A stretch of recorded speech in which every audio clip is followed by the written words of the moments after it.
এই আস্তে আস্তে বল দেন আস্তে আস্তে আস্তে আস্তে হ্যাঁ আমি অন্তঃসত্ত্বা আমার পেটে এই প্রায় 4 মাসের বাচ্চা আমার পেটে ওজা ঢুকুন কিন্তু পাবলিক প্লেসে আমার কথা বলে এই জায়গা অশান্তি খালি নাই তুই এই মোবাইল দিয়ে আমার এই কাজ হবে না সমাজে নৈতিকতা ও ধর্মীয় দিক নির্দেশনার প্রতীক হিসেবে যাদের দেখা হয় সেই মসজিদের এক ইমামকে ঘিরে এবার সামনে এসেছে চাঞ্চল্যকর এক ঘটনা। মহিলারা সামনে আনেন আসুন এই আস্তে আস্তে বল দেন আস্তে আস্তে আস্তে আস্তে আস্তে আস্তে আসতে দেন আমার স্ত্রী পরকীয়া করলে সে কখনো স্ত্রী হয় না। কিসের স্ত্রী? ওর ফোনটা নেন হাত দিয়ে। আচ্ছা আসুক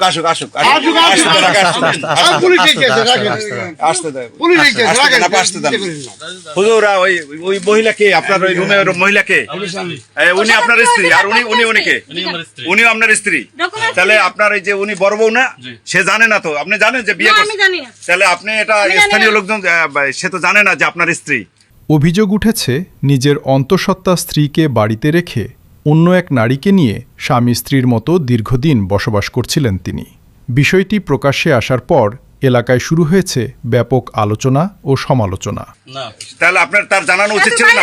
আস্তে দাঁড়ান, আমার স্বামী আছে, আমার সন্তান পেড়ে তোরা কইছিস না তুই কেমনে আমার সংসার ভাঙছিস? তুই কা আপনি অন্তঃসত্ত্বা ম্যাডাম? ভাই এই ম্যাডাম, সন্তান আছে। এই ম্যাডাম আপনি অন্তঃসত্ত্বা? হ্যাঁ আমি অন্তঃসত্ত্বা, আমার পেটে এই প্রায় 4 মাসের বাচ্চা আমার পেটে। এই অবস্থা আমার ভালাই রেখে এই মহিলা আমার স্বামীর সাথে ব্ল্যাকমেল করে আসছে। তিনটে বাচ্চা বললো মুহূর্তে আমার স্বামীর ব্ল্যাকমেল করে। আমার স্বামী তার কাছ থেকে গেলে সে তার কেস করবে, মামলা করবে, এগুলাই করে। পারিবারিক সূত্রে জানা যায় বরিশালের একটি মসজিদে ইমামতি করার সময় ওই নারীর সন্তানদের প্রাইভেট পড়াতেন তিনি। সেখান থেকেই ধীরে ধীরে তাদের মধ্যে ঘনিষ্ঠতা তৈরি হয় এবং এক পর্যায়ে সেই সম্পর্ক গড়ায় পরকীয়ায়।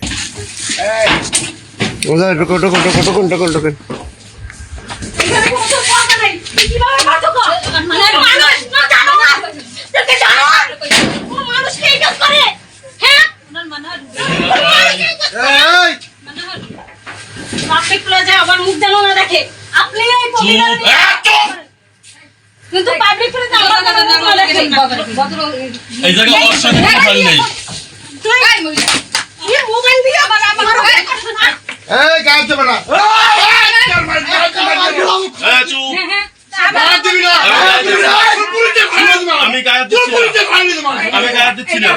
পরে প্রথম স্ত্রীকে রেখে কথিত ওই দ্বিতীয় নারী ও তার সন্তানদের নিয়ে অন্যত্র চলে যান বলে অভিযোগ রয়েছে। আচ্ছা, এই 3 বাচ্চা সহ সে মানে নিয়ে আসছে আপনাকে, তা আপনি জানেন আপনার স্বামীর সংসার ভালোই পড়াই তো আমার স্বামী মারা গেছে, তারপরে ওর কোনো স্বামী নেই, ওর এক স্বামী না, ওর কতগুলো স্বামী। আমি এখন আপনারা আমার মোবাইল কই? আপনারা আমার সাথে মোবাইলের সামনে আপনি মোবাইল পাইছেন? হ্যাঁ পাইছি। তার ওর কতগুলো স্বামী দেখেন, ও প্রতি মাসে মাসে কোথায় কোথায় যাইতো, ও পুরাই একটা ব্যবসায়ী। ওর বিষয়ে ওর বাড়ি যাই দেখেন, ওর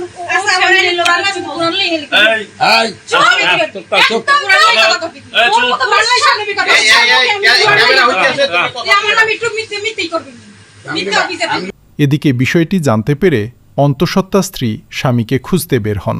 দীর্ঘ খোঁজাখুঁজির পর স্থানীয়দের সহযোগিতায় একটি ভাড়া বাসায় গিয়ে তাদের হাতে নাতে ধরে ফেলেন তিনি।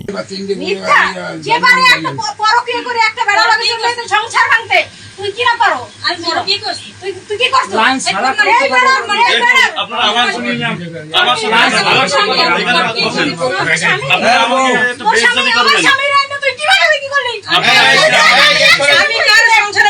আমি নষ্ট করি।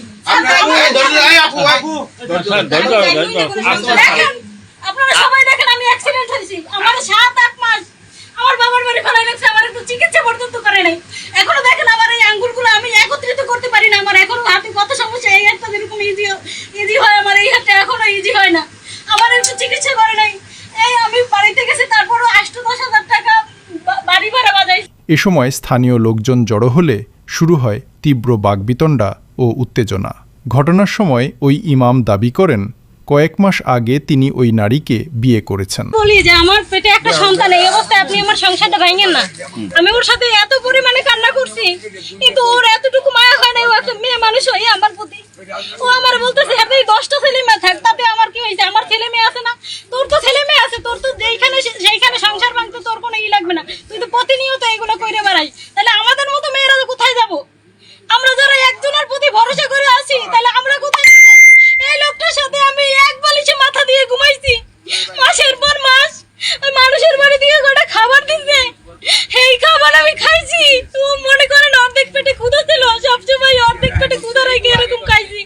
অনেক সময় আছে সকালবেলা রাখতে আমার চলে গেছে, আমার একটু খাবারও দিয়ে যায় নাই। আমি খাবারের জন্য একটু হাহাকার করছি, মনে হইতো যদি একটু পান্তা ভাত মরিচ দিয়ে একটু লবণ দিয়েও খাইতে পারতাম, তাইলেও মনে করেন যে আমার কষ্টটা একটু কমতো। আমারে বরিশাল নিয়ে থাকতো বছর খানিক, প্রায় বরিশাল নিয়ে ছিল। ওইখানে একটা মসজিদে ইমামতি করতো, বরিশাল কাঠের ঘর মসজিদটার নাম। তবে বিয়ের কাবিননামা বা ডিভোর্স সংক্রান্ত কোনো কাগজপত্র দেখাতে পারেননি বলে জানান উপস্থিত লোকজন। ওই মসজিদে ইমামতি করতো। ওইখান থেকে এই যে মহিলারা নিয়ে আসছে, এখানে মহিলার বাচ্চা পড়াইতো। মহিলার 3টা এই মহিলা আমার স্বামীর সাথে চলে আসছে। আমার স্বামী এই মহিলারা নিয়ে চলে আসছে। হের আর কোনো খোঁজ নাই, হে কোথায় আছে, কি করতে না করতে অনেকদিন পর্যন্ত আমার লাগে ওইভাবে যোগাযোগ করে নাই। পরবর্তীতে তার সাথে আমি অনেক অনুনয় বিনয় করেই মনে করেন যে তার সাথে আমি যোগাযোগ ওইভাবে সচল রাখছি। স্ত্রী আমি যেখানে নিয়ে যাই, কেউ তো কাগজপত্রের সাথে নিয়ে যায় না। কেউ তো সচরাচর কাগজ সাথে নিয়ে যায় না। আপনি বলা শেষ করেন। যদি আমার সন্দেহ থাকে, যিনি আমার স্ত্রী, আপনারা এর বাড়িতে কথা বলেন কখন না। এ ঘটনার পর এলাকায় ব্যাপক চাঞ্চল্যের সৃষ্টি হয়েছে। স্থানীয়দের অনেকে বলছেন, ধর্মীয় দায়িত্বে থাকা একজন ব্যক্তির বিরুদ্ধে এমন অভিযোগ সামনে আসায় বিষয়টি নিয়ে নানা প্রশ্ন উঠছে। আপনারা এর বাড়িতে খবর নেন, কথা বলেন। আপনি যে কাজী সাহেবের ফোন দিয়েছেন, কাজী সাহেবের নাম্বারটা দিয়ে দেন, এখন কথা বলেন। এখন দেখেন কাজী সাহেব বিয়ের বয়স কত? এই ম্যাডামের যে আনছেন কত মাস? এর বিয়ে করছি, বিয়ের বয়স আমার হচ্ছে এই 3 মাস। 3 মাস প্লাস, 3 মাস। আরে বেটা, তাহলে আপনি মনে হয় ওকলাতি। হ্যাঁ, আপনাদের এইখানে আসার আগে আমি বিবাহ করছি। ওনার লইয়া বিয়ে করছে। না, বিয়ে করে এখানে চাকরিতে আসছি। এই 3টা বাচ্চার মা কিভাবে একটা সংসার এই অ্যাক্সিডেন্ট হলে মরে যাবে। আপনি ধরেন দাঁতে কেটে তালাক দেন না, আপনি ধরলেন কেন? কথা বলতে দেন। তাহলে আপনি তারে ধরলেন কেন? আমাকে কথা বলতে দেন। বলছেন, আপনি তো বললেন এইমাত্র তারে ডিভোর্স দিয়েছেন, তাহলে আপনি তারে আবার জড়াই ধরলেন কেন? আপনি জড়াই ধরলেন কেন? আপনারা এখানে এতগুলো লোক। ঘটনাটি প্রকাশ্যে আসার পর থেকেই সামাজিক যোগাযোগ মাধ্যমেও তা নিয়ে চলছে ব্যাপক আলোচনা।